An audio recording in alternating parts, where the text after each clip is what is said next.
नमस्कार, news pulse में आप सबों का स्वागत है। मैं हूं संतोष सिंह और हम बात कर रहे हैं ये क्या हो रहा है।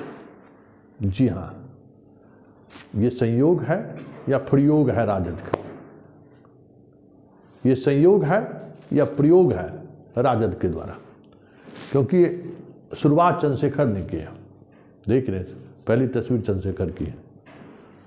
उन्होंने रामचरितमानस के सहारे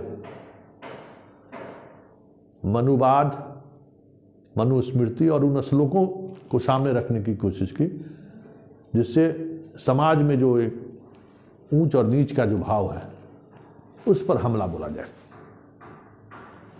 दूसरी तस्वीर किन की है? सुरेंद्र यादव की। इन्होंने सीधा सेना के सहारे बीजेपी को घेरने की कोशिश की। सब सुनते चलिए। और तीसरा ये आलोक मेहता है, ये भी मंत्री हैं, आरजेडी के मिनिस्टर हैं। हालांकि सौम्य स्वभाव के हैं, लेकिन इन्होंने जो कहा है जरा पहले ये सुन लीजिए और क्रमबद्ध सुनिए, मतलब तब आप समझ पाएंगे कि ये हो क्या रहा है। तो पहले हम चंद्रशेखर का वो बयान एक बार फिर से हम आपको सुनाते हैं, जिन्होंने रामचरितमानस को लेकर दिया।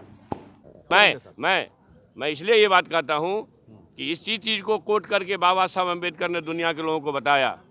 ये जो ग्रंथ हैं नफरत को बोने वाले, एक युग में मनुस्मृति, दूसरे युग में रामचरितमानस और तीसरे युग में गुरु गोवलकर का बंच ऑफ थॉट, ये दुनिया को हमारे देश को, समाज को नफरत में बांटती है।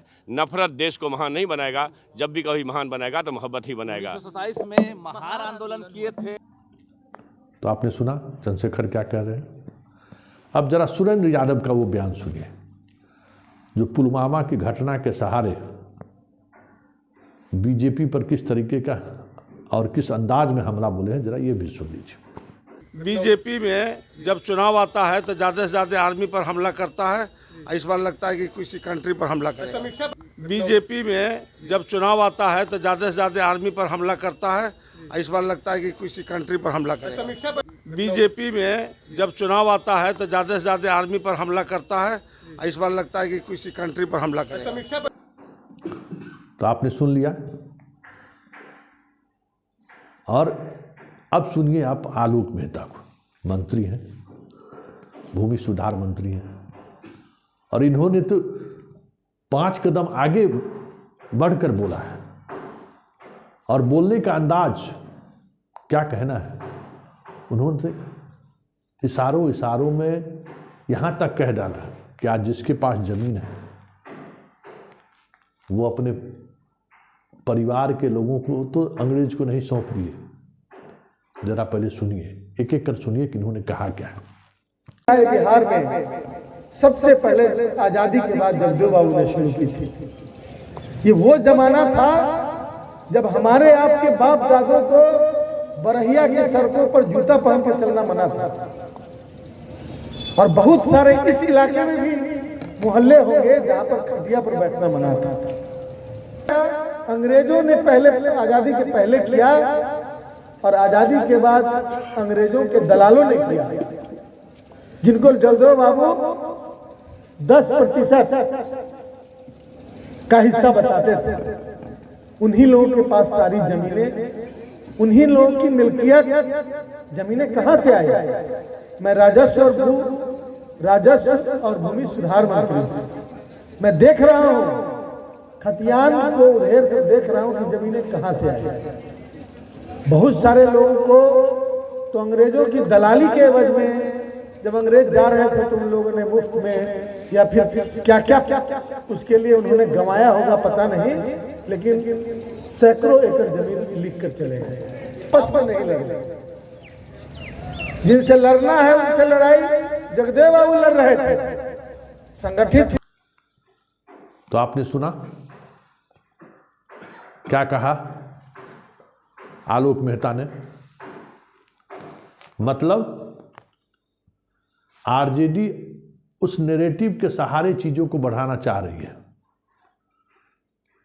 जिसके सहारे वो 1989-90 में सत्ता में आने के बाद शुरू की थी।